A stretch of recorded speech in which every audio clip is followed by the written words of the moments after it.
দুর্নীতি মাফিয়া ব্যবসায়ীদের কোনো দল চান না বলে মন্তব্য করেছেন এনসিপির আহ্বায়ক নাহিদ ইসলাম। তিনি বলেন, তারা এমন দল চান যে দল সবার কথা বলবে, সবার সমস্যার সমাধানের কথা বলবে।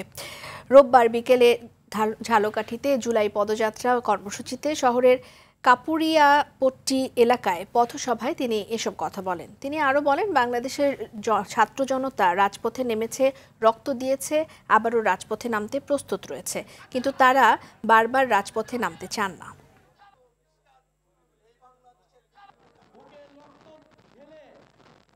দুর্নীতি মাফিয়া ব্যবসায়ীদের কোন দল হইতে চাই না।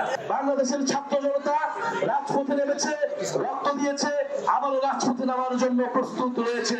আমরা দেশের ভিতরে বিভাজন চাই না।